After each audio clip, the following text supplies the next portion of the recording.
नमस्ते दोस्तों, मैं हूं शिवम दिवाकर और आपके लिए मुखर्जी नगर के सबसे ज़्यादा वीडियो बनाए हैं। दोस्तों आज की वीडियो में हमारे खास मेहमान हैं तुषार भारद्वाज जी।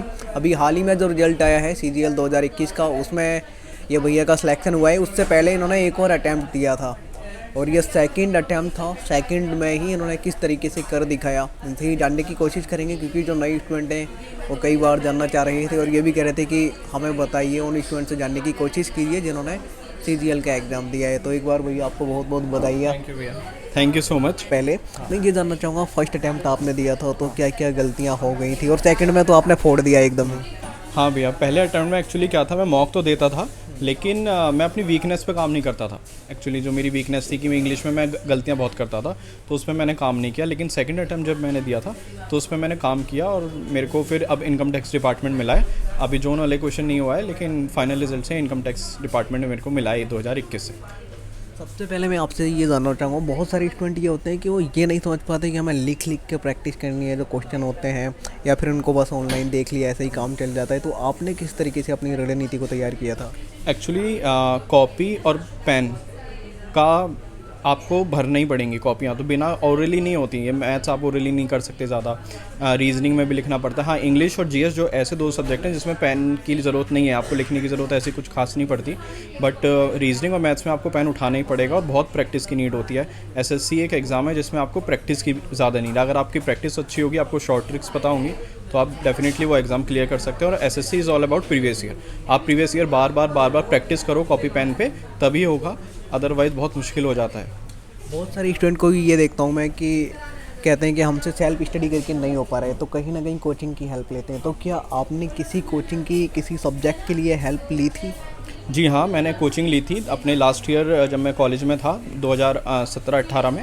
मैंने कोचिंग ली थी KD कैंपस GTB नगर से, और वहाँ पे मैंने सारे सब्जेक्ट करे थे, रीजनिंग, इंग्लिश, मैथ्स और GS। और वहीं से नोट्स मैंने बार बार रिवाइज़ करे जो KD कैंपस में इन्होंने बनवाए थे सर ने, और उसी के बाद सीधा मॉक्स दिए। तो बस यही करना है सबको। रीजनिंग, इंग्लिश, मैथ और आपने एक और सब्जेक्ट बताया था, इनके अलावा GS का जो आपने जो कोचिंग से मिला था, उसके अलावा आपने कहीं से भी कुछ नहीं पढ़ा? कोचिंग के अलावा जो स्टडी मटेरियल मैंने सच कहीं से यूज़ नहीं किया था। मैंने बस केवल मॉक्स दिए थे। यहाँ से जो नोट्स बनवाए गए थे चारों सब्जेक्ट के, हिस्ट्री वगैरह के, वो बार बार रिवीजन इज़ मस्ट। अगर आप रिवाइज़ नहीं करोगे, आप एक दो महीने बाद जो याद करी हुई चीज़ें हैं वो ऑब्वियसली भूल जाओगे। तो रिवीजन बहुत ज़रूरी है करना। और बाकी मैंने यहीं से करा था, जो भी सारा मटेरियल मिला था वो यहीं से किया था। और उसके बाद सीधा मॉक टेस्ट लगाए थे, और मॉक टेस्ट सबसे इंपॉर्टेंट रोल प्ले करता है आपकी प्रिपरेशन में, वही करना है। और मॉक टेस्ट देने के बाद सबसे इंपॉर्टेंट है उसका एनालिसिस करना। तो एनालिसिस बहुत ज़रूरी है कि आप कहाँ गलतियाँ कर रहे हो। बहुत बच्चे क्या होते हैं, मैं भी ऐसे ही करता था कि मॉक टेस्ट दे तो रहे हैं, हम डेली एक दे रहे हैं या दूसरे दिन दे रहे हैं, उसका एनालिसिस नहीं कर रहा। मॉक टेस्ट आपको ये बताता है कि आपका कौन सा टॉपिक वीक है, उस पर आपको वर्क करना है, तो वो उसके लिए दिया जाता है मॉक टेस्ट। स्पीड तो बढ़ जाएगी आपके, 10-15-20 मॉक टेस्ट दे तो स्पीड ठीक हो जाएगी, लेकिन वो आपको वीक पॉइंट देखना है कि इंग्लिश में मेरा ये टॉपिक गलत है, उसको लिख लो, अलग से टाइम दो उस टॉपिक को, तो वो करना बहुत ज़रूरी है। आपने ग्रेजुएशन वगैरह कहाँ से किया है भैया? ग्रेजुएशन सर मैंने किया है रामजस कॉलेज दिल्ली यूनिवर्सिटी से। मैं BSc केमिस्ट्री ऑनर्स ग्रेजुएट हूँ 2019 बैच का। सर, जो नीतू सिंह मैम की एक किताब है जिसके बारे में शायद ही कोई ऐसा स्टूडेंट होगा जब इंग्लिश की शुरुआत करता है तो ना पढ़ता हो, उसकी स्टूडेंट बड़ा मतलब तारीफ़ करते हैं कि उसमें से बहुत क्वेश्चन आते हैं, या इस तरीके की अभी तक मार्केट में कोई किताब नहीं है। तो आप सिलेक्टेड हैं, आपने पढ़ा है, आपसे जानना चाहूँगा कैसी किताब है? स्टूडेंट ऐसे ही बोलते हैं या फिर कुछ में उसमें होता भी है? एक्चुअली मैं भी यही मानता हूँ कि जो नीतू मैम की वॉल्यूम 1 और वॉल्यूम 2 में, स्पेशली वॉल्यूम 1 ज़्यादा इंपॉर्टेंट है। उसमें जो रूल्स दे रखे हैं ना, जो पार्ट ऑफ स्पीच के लिए, जो एरर के लिए जो रूल्स हैं, वो इतना अच्छा कंपाइलेशन है, उससे अच्छा मैंने कोई और बुक नहीं देखी कहीं और कंपाइलेशन हो उससे बेटर। तो मैं तो यही रिकमेंड करूँगा कि नीतू मैम की वॉल्यूम 1 ज़्यादा इंपॉर्टेंट है।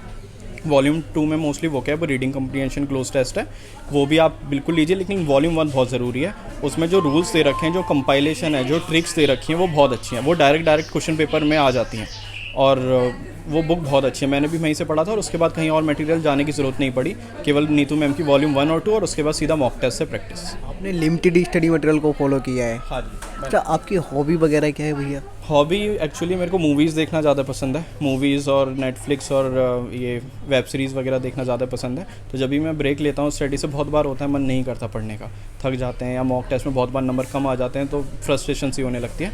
तो 1-2 दिन का ब्रेक लो, और उस ब्रेक में मैं मूवी देखने चला जाता था, दोस्तों से बात कर लिया, या वही घर पे बैठ के नेटफ्लिक्स या अमेज़ॉन प्राइम पे मूवीज़ वगैरह देखता था, यही टाइम पास था मेरा। लास्ट टाइम आपने कब देखी और कौन सी मूवी देखी? लास्ट टाइम सर मैंने कल ही देखी है, क्योंकि अब फाइनल रिजल्ट आ गया तो मैं अपने ज्वाइनिंग का वेट कर रहा हूँ, तो वो दे रहा हूँ। बाकी मैंने नेक्स्ट सीजीएल भी दे रहा है, तो उसकी भी प्रिपरेशन कर रहा हूँ, बट साथ में टाइम मैनेजमेंट बहुत ज़रूरी है। आपको ऐसा लग रहा है कि अब आपका यहाँ पे हो चुका है, आप नेक्स्ट के लिए भी प्रिपेयर कर रहे हैं। अभी आप जब बाहर आए थे तो बहुत भीड़ लगी थी, कैसा फील हो रहा था? एकदम बैंड बाजा बज रहा था। आज मेरे को पहली बार ऐसा लग रहा था कि अपुनिच भगवान है, तो मतलब बहुत अच्छा फील हो रहा था। और ये सारी चीज़ें मेहनत का फल होती हैं, आप इतने टाइम से इतने लगे रहते हो। एसएससी बहुत लंबा प्रोसेस है, बैंकिंग तो चलो फिर भी आपको इतना तेज़ प्रोसेस है, वो जल्दी हो जाता है, लेकिन एसएससी में बहुत रोलर कोस्टर राइड है एसएससी की। तो मुझे भी याद है, मैंने 3 या 4 साल पहले प्रिपरेशन स्टार्ट करी थी और आज जाके एक पोस्ट मिली है, तो वो बहुत खुशी मिलती है उसमें। और उसके बाद फिर यहाँ पे आया था मैं, केडी कैंपस के ऑफिस में नीतू मैम से मिला, तो उन्होंने बहुत ऐसा फील करा दिया कि मतलब क्या बन गए हो आप, तो वो मेरे को बहुत अच्छा लगा था। मैं आपसे ये और जानना चाहूँगा भैया, आपके पिताजी क्या करते हैं? और जब रिजल्ट पहले आया था आपने घर पे बताया था, तो घर वालों का रिएक्शन कैसा था? एक्चुअली जब रिज़ल्ट आया था तो मैंने देखने से पहले अपनी मदर को साथ बैठा लिया था, तो उन्होंने और मैंने बिल्कुल पास में बैठ के रिज़ल्ट देखा था। और जैसे ही रिज़ल्ट आया मैंने अपना नाम सर्च किया, नाम था तुषार भारद्वाज।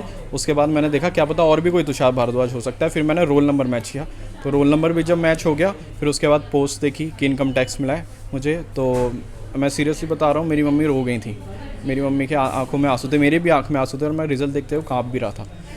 तो वो बहुत अच्छी फीलिंग थी। उसके बाद फादर को बताया था, वो भी बहुत खुश थे, फिर बाकी सब जगह भी बता दिया। हमने इंग्लिश की बात कर ली है, बचा रीजनिंग, मैथ और जीएस। इसके लिए भी केडी कैंपस में वो अध्यापक पढ़ाते थे आपको, जीटीवी नगर, क्या उनका भी तरीका, कंटेंट एकदम स्टूडेंट के लिए ठीक ठाक था जिसकी वजह से आपका सिलेक्शन हुआ? बिल्कुल, ये केडी कैंपस का जो कंटेंट है वो बहुत अच्छा है। इंग्लिश का तो सबको पता है, नीतू मैम की वॉल्यूम 1 से अच्छी कोई बुक ही नहीं है मेरे अकॉर्डिंग तो इंग्लिश में। रीजनिंग की बात करूँ, रीजनिंग के मुझे जो यहाँ पे नोट्स बनवाए थे वो मेरे लिए सफिशिएंट थे। उसके बाद मुझे नहीं लगता कि रीजनिंग में नोट्स बनवाने के बाद आपको कहीं और से पढ़ना चाहिए, आप सीधा मॉक टेस्ट पर आइए। रीजनिंग को बस प्रैक्टिस चाहिए, आप नोट्स बन गए, प्रैक्टिस करो, mock test, sectional test, quizzes से बहुत सारे प्लेटफॉर्म है, जैसे बायजूस है, अड्डा है, टेक्स्ट बुक है, बहुत सारे प्लेटफॉर्म से आप प्रैक्टिस कर सकते हो। तो रीजनिंग में केवल नोट्स और बस टेक्स्ट बुक के या किसी भी प्लेटफॉर्म के टेस्ट वगैरह। अच्छा, नई स्टूडेंट को लास्ट में आप क्या कहना चाहेंगे भैया? क्या धैर्य रखना चाहिए? सफलता अगर जल्दी नहीं मिल रही है तो आपको? बिल्कुल, देखो सक्सेस अगर आप सीरियसली मेहनत कर रहे हो तो आपको मिल ही जाएगी। बहुतों को होता है कि जल्दी मिल जाती है, बहुत को लेट मिलती है, लेकिन मिल ज़रूर जानी है। मेहनत कभी वेस्ट नहीं जाती। वो आज नहीं मिल रही, कल नहीं मिल रही, परसों नहीं मिल रही, लेकिन 10 दिन बाद ज़रूर मिल जाएगी। तो मैं भी ऐसी सोचता था, इवन मैं भगवान को भी बहुत बार बोल देता था कि भाई सो गया है क्या, मेरी मेहनत का फल तो दे दे। तो मैं बोलता भी था, मैं हर बार यही बोलता था, भाई बस मुझे मेरी मेहनत का फल चाहिए, मैं ना 1% ज़्यादा मांग रहा हूँ ना कम, मैंने जितनी मेहनत करी है उसका रिजल्ट दे दो, बट मिल जाएगी। आप इधर उधर ना भागना। जैसे मेरे बहुत सारे फ्रेंड्स हैं कि एसएससी नहीं हो रही तो पीसीएस में चले गए, बैंक में चले गए। मेरे अकॉर्डिंग ऐसा नहीं करना चाहिए। आपको एक ट्रैक पे रहो, भले ही 3 साल लगो, 4 साल लगो, लेकिन उसी ट्रैक पे रहना चाहिए, श्योरली सक्सेस मिल जाएगी। थैंक यू सो मच भैया आने के लिए, बहुत बहुत धन्यवाद आपका। दोस्तों आज की वीडियो में इतना ही। आज की वीडियो में हमारे साथ में थे ये भैया, इनसे इनका एक्सपीरियंस जानने की कोशिश की है। अगर आपको थोड़ा सा भी ऐसा लगता है कि हम कुछ भी पूछना भूल गए तो आप इस वीडियो में कमेंट में ज़रूर लिखिए। ये वीडियो हमारे सहयोगी साथी मिस्टर कुश झा ने रिकॉर्ड किया है। ये वीडियो देखने के लिए आपका बेहद शुक्रिया।